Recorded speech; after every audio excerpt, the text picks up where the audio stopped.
आज का पवित्र बाइबल वचन है लेव्यवस्था, उसका 10 अध्याय 1 से 20 पद। जैसा लिखा है, तब नादाब और अबीहू नामक हारून के 2 पुत्रों ने अपना अपना धूपदान लिया और उनमें आग भरी और उसमें धूप डालकर उस ऊपरी आग की जिसकी आज्ञा यहोवा ने नहीं दी थी यहोवा के सम्मुख आरती दी।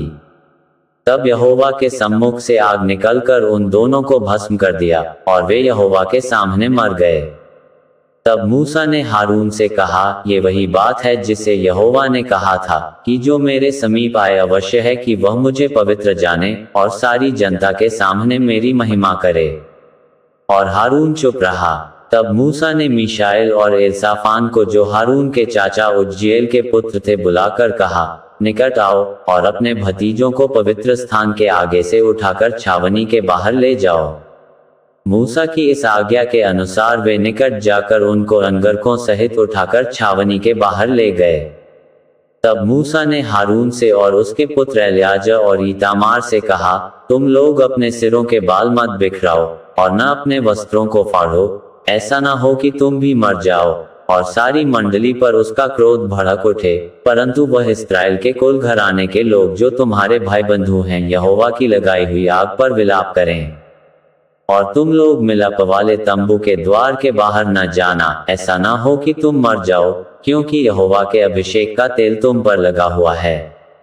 मूसा के इस वचन के अनुसार उन्होंने किया। फिर यहोवा ने हारून से कहा कि जब जब तू व तेरे पुत्र मिलाप वाले तंबू में आए तब तब तुम में से कोई न तो दाखमधु पिए हो न और किसी प्रकार का मद्य, कहीं ऐसा न हो कि तुम मर जाओ। तुम्हारी पीढ़ी पीढ़ी में यह विधि प्रचलित रहे, जिससे तुम पवित्र और अपवित्र में और शुद्ध और अशुद्ध में अंतर कर सको और इस्राएलियों को उन सब विधियों को सिखा सको जिसे यहोवा ने मूसा के द्वारा उनको सुनवा दी हैं। फिर मूसा ने हारून से और उसके बचे हुए दोनों पुत्र ईतामार और एलियाजर से भी कहा, यहोवा के हव्य में से जो अन्नबलि बचा है उसे लेकर वेदी के पास बिना खमीर खाओ, क्योंकि वह परम पवित्र है, और तुम उसे किसी पवित्र स्थान में खाओ, वह तो यहोवा के हव्य में से तेरा और तेरे पुत्रों का हक है, क्योंकि मैंने ऐसी ही आज्ञा पाई है। और हिलाई हुई भेंट की छाती और उठाई हुई भेंट की जांघ को तुम लोग, अर्थात तू और बेटे बेटियां सब किसी शुद्ध स्थान में खाओ, क्योंकि वे इस्राएलियों के मेलबलियों में से तुझे और तेरे लड़के बालों की हक ठहरा दी गई हैं। चर्बी के हव्यों समेत जो उठाई हुई जांघ और हिलाई हुई छाती यहोवा के सामने हिलाने के लिए आया करेंगी, ये भाग यहोवा की आज्ञा के अनुसार सर्वदा की विधि की व्यवस्था से तेरे और तेरे लड़के बालों के लिए हैं।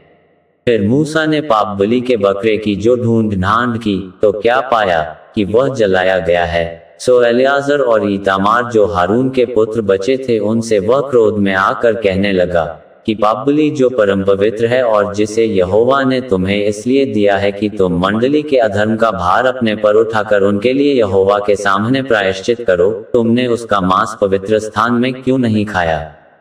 देखो, उसका लोहू पवित्र स्थान के भीतर तो लाया ही नहीं गया। संदेह उचित था कि तुम मेरी आज्ञा के अनुसार उसके मांस को पवित्र स्थान में खाते। इसका उत्तर हारून ने मूसा को इस प्रकार दिया कि देख, आज ही उन्होंने अपने पापबलि और होमबलि को यहोवा के सामने चढ़ाया, फिर मुझ पर ऐसी विपत्तियां आ पड़ी हैं। इसलिए यदि मैं आज पापबलि का मांस खाता तो क्या ये बात यहोवा के सम्मुख भली होती? जब मूसा ने ये सुना तब उसे संतोष हुआ। यहाँ तक इस वचन के द्वारा प्रभु आपको बहुतायत से आशीष दे। आमीन।